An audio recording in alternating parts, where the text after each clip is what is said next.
शरीर के जैसे टॉक्सिन्स निकालना ज़रूरी है, वैसे ही मन के भी टॉक्सिन्स निकालना ज़रूरी है। शरीर में तो आप खाने के बाद कुछ जमा होता है, पर मन को आप दो ना दो, मन अपना खाना लेने लगता है। किसी को देखा, विकार उत्पन्न हो गया, आपके चित्त में संस्कार के रूप में कहीं तो वो संस्कारित हो गया, कहीं तो वो पड़ा है, सुषुप्त अवस्था में पड़ा है। आपने किसी से बात की या ना की, आपने किसी का रवैया देख लिया, आपने किसी के आंखों से क्रोध देख लिया, शत्रुता देख ली, आप उससे बात नहीं भी करें फिर भी आपके बैक ऑफ द माइंड चल रहा है कि इसने मेरे साथ ऐसा किया और इसको मैं पसंद नहीं आ रहा हूँ, मैं था इसीलिए इसने रास्ता बदल लिया, मैं था इसीलिए इसने मेरे को ये टोका या रोका, मेरे लिए ही बोल रहा है। कहीं ना कहीं आपने, वो बोल रहा है कि नहीं बोल रहा है वो अलग बात है, आपने लिया ना, आपके टॉक्सिन्स तैयार हो गए। आपके चित्त में कई प्रकार के मल पैदा होते हैं, काम क्रोध लोभ मोह के मल पैदा होते हैं। जो धनी है अधिक धनवान बनने के लिए पाप करता है, किसी की हत्या करता है, झूठ बोलने के लिए, झूठ को सच दिखाने के लिए, किसी को नीचा दिखाने के लिए कितने सारे अत्याचार होते आजकल के ज़माने में। क्राइम कितना बढ़ा हुआ है, ये क्या चित्त को अशुद्ध नहीं करता? हर वो आदमी चाहे वो कितना ही पापी क्यों न हो, पर जब वो शांति से एकांत में बैठता है और जब उसे पापों की सज़ा भुगतने के दिन आते हैं, ऐसा एक भी बंदा नहीं है जिसे पिंच ना होता हो कि मैंने गलत तो किया है, मेरे द्वारा कुछ तो गलती हुई है।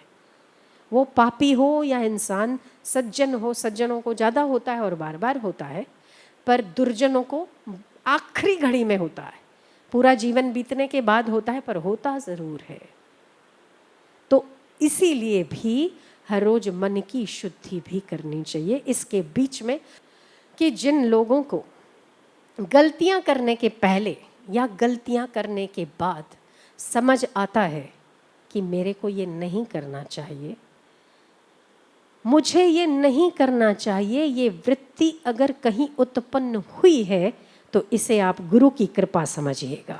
गुरु की कृपा के बिना आपके चित्त में ये फुरना उत्पन्न ही नहीं हो सकता कि मेरे द्वारा गलती हुई है, क्योंकि आप तो गलती करने के लिए तैयार थे। ठीक है, आपने गलती करने के लिए ही कदम बढ़ाए थे, आपको सामने से प्रोत्साहन भी मिला था, पर फिर भी कहीं आपके कदम रुके हैं, कहीं आपके कदम अटके हैं, कहीं आपने सोचा है कि मेरे द्वारा ऐसा नहीं होना चाहिए। अगर ये वृत्ति आपके चित्त में किसी भी समय उत्पन्न हुई तो गुरु का धन्यवाद करिएगा, उसने आपको बचा लिया है। हम आपको गुरु कृपा का वर्णन नहीं कर सकते कि वो कैसे बचाती है, कहाँ रोकती है।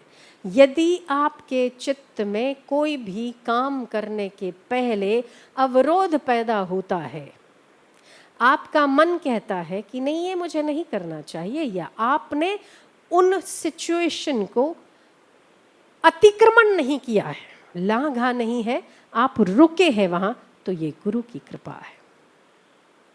अगर आपने इतनी मेहनत की है, उस मेहनत से कहीं ज्यादा आप सुख वैभव भोग रहे हैं, ये भी गुरु की कृपा है।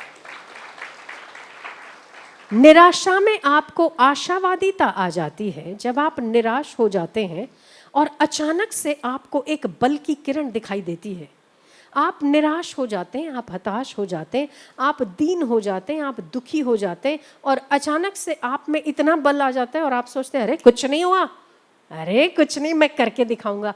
ये जो चीज आती है वो भी गुरु की कृपा है। ये जगत जो भी दिखता है ना, जितना भी जगत नजर आता है, ये गुरु की कृपा से ही संभव है। परमात्मा की कृपा के अलावा इसमें कुछ भी नहीं रखा।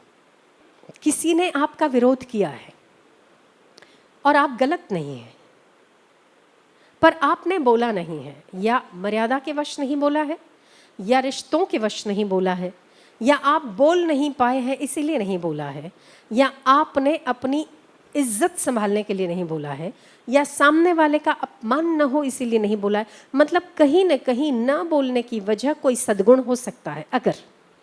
अगर वो सद्गुण है तो विश्वास मानिएगा, आज नहीं तो थोड़े दिन के बाद वो गुरु कृपा ही उसे अपने तरीके से ज़रूर समझाएगी कि तूने गलत कर दिया, तुझे ये नहीं करना चाहिए था, और जो तूने किया है उसका यही परिणाम स्वरूप तुझे मिला है, क्योंकि तूने इस आदमी को सताया है।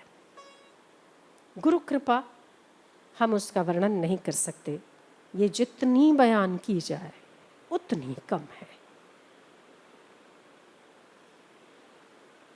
विकार, भोग, विषय आपके सामने है, वो भोगने के लिए आप तैयार हैं, उसकी आपको रुचि भी है, पर फिर भी किसी एक चीज ने आपको रोक लिया है, इसे मानिएगा गुरु की कृपा है।